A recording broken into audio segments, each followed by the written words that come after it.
శ్రీమాత్రే నమః. అందరికీ నమస్కారం అండి. ఈ వీడియోలో రేపే మనకి పుత్రద ఏకాదశి పర్వదినం అయితే రాబోతుంది కదండి. ఈరోజు ఇంట్లో పూజ ఏ విధంగా నిర్వహించుకోవాలి, ఈరోజు స్వామివారిని పూజించడం వలన ఎటువంటి ఫలితాలు కలుగుతాయి అనే పూర్తి సమాచారాన్ని వీడియో ద్వారా తెలుసుకుందామండి. అందుకని వీడియోని ఎక్కడా కూడా స్కిప్ చేయకుండా చివరి వరకు చూడండి. ఏకాదశి తిథిని చాలా పవిత్రమైన తిథిగా భావిస్తారు. ఈ ఏకాదశి తిథి రోజు ఎవరైతే శ్రీమన్నారాయణుడిని పూజించి స్వామివారికి పూజ చేసి ఉపవాసం జాగరణ ఉంటారో, ఏకాదశి వ్రతాన్ని ఆచరిస్తారో వారికి ఆ స్వామివారి అనుగ్రహంతో అష్టైశ్వర్యాలు సిరి సంపదలు కలగడంతో పాటుగా పాపాలు అన్నీ నశించి మోక్షప్రాప్తి కలుగుతుందని అంటారు.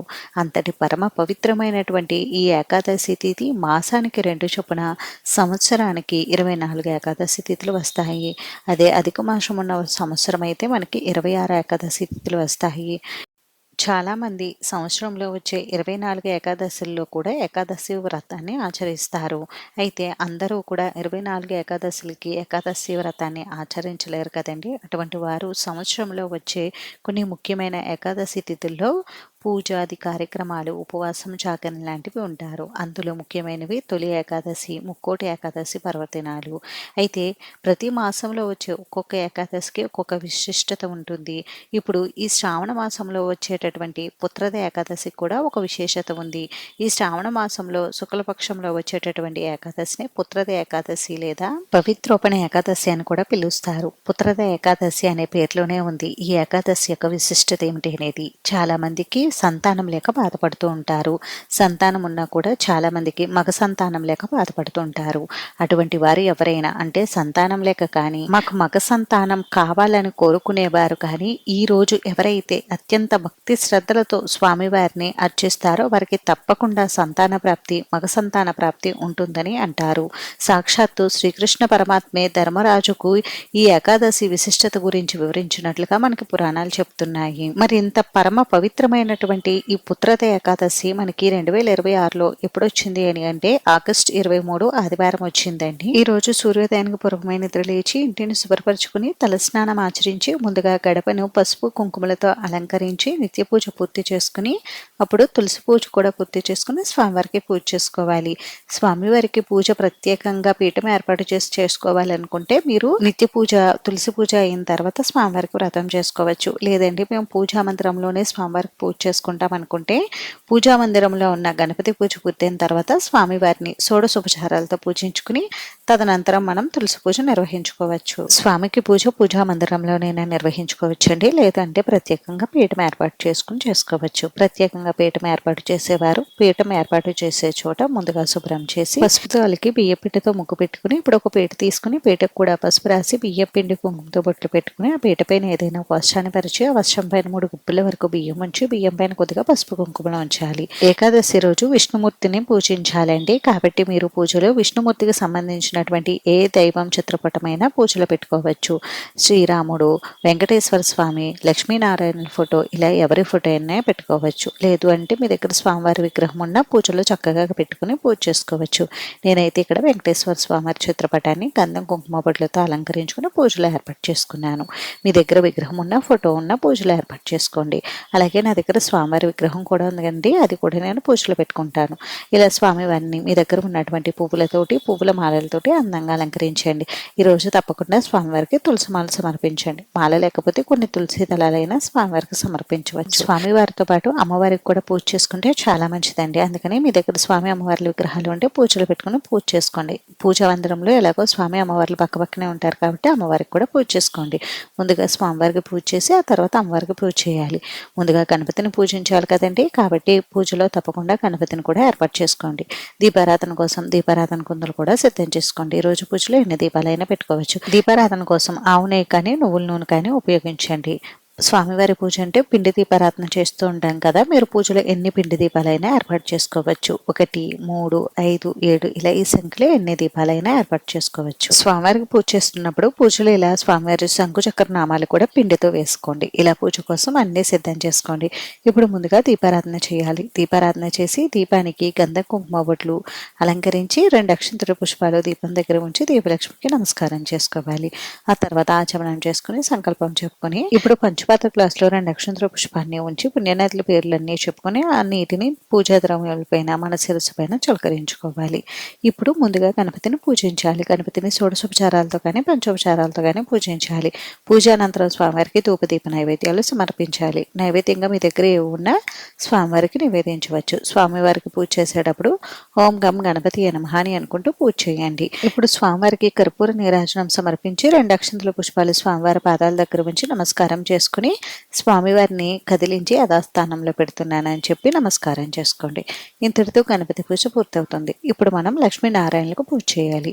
ముందుగా పిండి దీపాలు పెట్టుకున్నాం కదా, ఈ దీపాలను వెలిగించి ఈ దీపాల దగ్గర కూడా 2 అక్షంతల పుష్పాలు సమర్పించి నమస్కారం చేసుకోండి.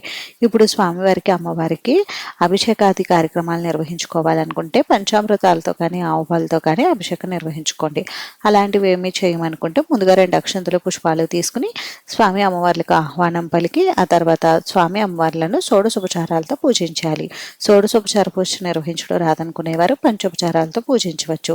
స్వామివారి శ్లోకాలు స్తోత్రాలు చదువుకుంటూ స్వామివారికి కొద్దిగా పసుపు కుంకుమ గంధం అక్షంతలు పుష్పాలు సమర్పించాలి. స్వామివారి అష్టోత్తరం కానీ గోవిందనామాలు కానీ చదువుకుంటూ స్వామివారిని తులసి దళాలతోటి పసుపు రంగు పుష్పాలతోటి అక్షంతలతోటి పూజించుకోవచ్చు. మాకు స్వామివారి శ్లోకాలు స్తోత్రాలు ఏవి రావండి అనుకుంటే ఓం నమో నారాయణాయ అని కానీ గోవింద గోవింద అనుకుంటూ స్వామికి పూజ చేయవచ్చు. స్వామివారికి కర్పూర పిల్లలతో పూజ అనేది నిర్వహిస్తారండి. పచ్చ కర్పూరం ఉంటే అది పొడిలా చేసుకుని స్వామివారి నామాలు చదువుకుంటూ పూజ చేయవచ్చు. లేదనుకుంటే బిళ్ళ కర్పూరం బిళ్ళలు ఉంటాయి కదా, వాటితో కూడా మనం స్వామివారి ఒక్కొక్క నామం చదువుకుంటూ పూజ చేయవచ్చు.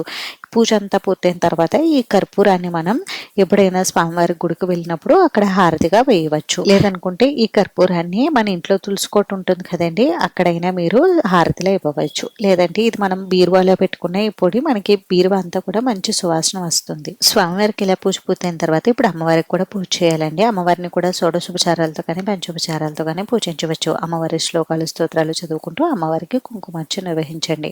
అమ్మవారి నామాలు ఏమీ రావు అనుకుంటే ఓం శ్రీమాత్రే నమః అని అనుకుంటే అమ్మకి పూజ చేయండి. అమ్మవారికి కుంకుమార్చన నిర్వహించడం వలన అమ్మవారి అనుగ్రహంతో పాటు సౌభాగ్యం కలుగుతుంది. ఈ విధంగా మనం స్వామి అమ్మవార్లకు పూజ పూర్తి చేసిన తర్వాత ఇప్పుడు ధూపదీప నైవేద్యాలు సమర్పించాలి. స్వామివారికి రోజు నైవేద్యంగా చలిమిడి వడపప్పు పానకం ఏవైనా ప్రత్యేకమైన నైవేద్యాలు కూడా నివేదించవచ్చు. ఏకాదశి రోజు అన్నం తినకూడదని అంటారు కాబట్టి ఈ రోజు బియ్యంతో చేసేటటువంటి నైవేద్యాలు కాకుండా చలిమిడి వడపప్పు పానకం పండ్లు పాలు ఇటువంటివి ఏవైనా కూడా నివేదించవచ్చు. ఇప్పుడు స్వామి అమ్మవార్లకు తాంబూలం నివేదించి సాంబ్రాణి ధూపం చూపించి కర్పూర నీరాజనం సమర్పించండి. మీ దగ్గర కొబ్బరికాయ నివేదించడానికి కొబ్బరికాయ ఉంటే తప్పకుండా స్వామి అమ్మవార్లకు కొబ్బరికాయను కూడా నివేదించండి. ఇప్పుడు స్వామి అమ్మవార్లకు కర్పూర నీరాజనం సమర్పించాలి. ఈ విధంగా శ్రావణ మాసంలో వచ్చేటటువంటి పుత్రద ఏకాదశి రోజు స్వామివారికి పూజ నిర్వహించుకోవాలి. ఈ పూజను భార్యాభర్తలు ఇద్దరు కలిసి చేసుకుంటే చాలా మంచిదండి. మాకు అలా కుదరదండి అనుకునేవారు ఇద్దరిలో ఏ ఒక్కరైనా కూడా ఈ రోజు పూజ చేసుకోవచ్చు. ఈ విధంగా ఉదయం వేళల్లో స్వామివారికి పూజ చేయాలండి. సాయంత్రం మళ్ళీ స్వామివారి దగ్గర దీపారాధన చేసి స్వామివారికి పంచోపచార పూజ నిర్వహించుకుంటే చాలు.